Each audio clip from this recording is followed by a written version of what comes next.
En el vídeo anterior hem vist quines eren les normes que podia dictar el poder legislatiu.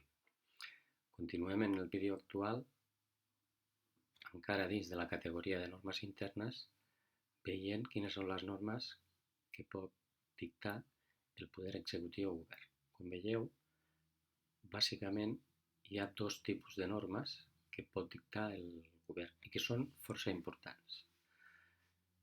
Heu de tenir una mica de cuidado, doncs els noms que reben una i altra norma són força semblants. El primer grup de normes serien els anomenats Reials Decrets Llei i el segon grup de normes serien els anomenats Reials Decrets. Referent al primer grup, els anomenats Reials Decrets Llei, són un tipus de normes molt utilitzats i que se fan en comptades ocasions. Concretament, és una norma feta pel govern en casos d'extraordinària i o urgent necessitat. Tot i que aquest tipus de normes no es poden fer sempre que es vulgui, sinó que s'han de donar dos límits, dues situacions. La primera és que el contingut d'aquest tipus de norma no pot afectar matèria orgànica. Recordeu que la matèria orgànica era única i exclusivament pròpia d'una llei orgànica i que eren els drets fonamentals, llibertats públiques, estatuts d'autonomia i la llei del règim general electoral. És a dir, que un decret llei no podrà mai regular sobre aquestes quatre matèries. En segon lloc, els reals decrets lleis són normes de vigència temporal. Concretament, tenen una vigència de 30 dies. Què passa una vegada que s'ha esgotat aquesta vigència? Doncs que en el termini màxim de 30 dies aquest Reial Decret Llei s'ha de donar compte al Parlament per tal de que aquest Parlament doni el vistiplau. Això és així perquè realment el govern està fent una norma que no pot fer-la. Recordeu que les lleis només són pròpies, només poden fer-les els poders legislatius, el Parlament. Observem el nom que rep aquest tipus de norma, Real Decret Llei. Per tant, la llei és una norma que només pot fer el poder legislatiu, per tant, el govern està fent alguna cosa que realment no li pertoca. És a dir, que finalment l'aprovació definitiva, per tal que aquesta norma continuï en vigor, serà com he dit, del Parlament.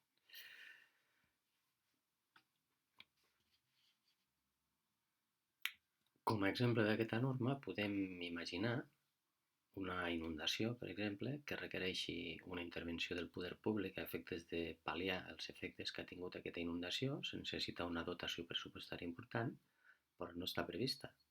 Llavors, per tal de que es pugui actuar i pal·liar tots els danys que ha causat aquesta inundació, doncs el govern podria fer un decret llei, perquè seria una situació extraordinària.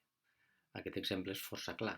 El que passa és que de vegades el govern, fent servir aquesta prerrogativa, regula per la via dels decrets lleis moltes matèries que és molt dubtós que realment siguin casos d'extraordinària i urgent necessitat. Per exemple, totes les últimes reformes en matèria laboral, la de l'any 2012 inclosa, inicialment s'han fet per la via del Real Decret Llei. En segon lloc, el govern també pot fer els reials decrets, també molt freqüents. Pensem que si consultéssim el BOE, Butlletí Oficial de l'Estat, trobaríem que al cap d'un any és perfectament factible fer més d'un miler de reials decrets. Per tant, són normes que surten molt freqüentment en el butlletí. De lleis ordinàries potser es poden fer 30, 40. De lleis orgàniques, com ja s'ha dit en el seu moment, és molt difícil que faci alguna. Què són els reials decrets? Doncs els reials decrets podem dir que són un tipus de norma que el que fan és desenvolupar la llei. Les lleis solen tenir un contingut molt genèric que moltes vegades necessiten concretar-se a través d'altres normes. Aquestes normes habitualment són els reials decrets. Fent servir una metàfora, podríem dir que el Real Decret és la lletra petita de la llei. Per exemple, perquè s'entengui el que és un Real Decret Llei. Si nosaltres consultem l'Estatut del Treballador, al seu article 27, observarem, tenim aquí la norma de l'Estatut del Treballador, que l'article 27 parla del salari mínim interprofessional.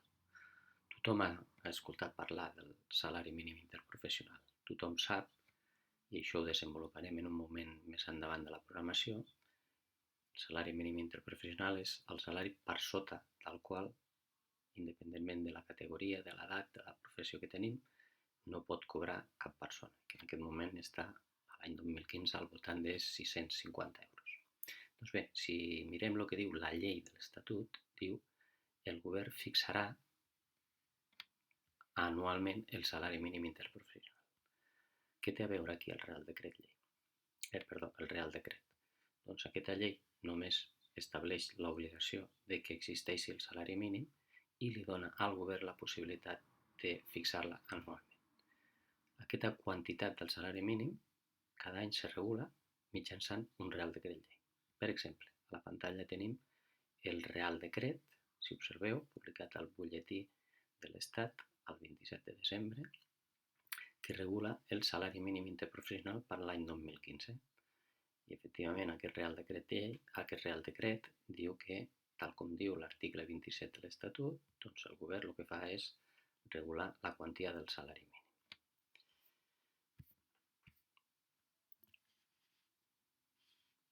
Per tant, tot i que aquests reals decrets els fa el govern i no el poder legislatiu, moltes vegades, per les qüestions que regulen, tenen tanta o més importància que pot tenir una llei.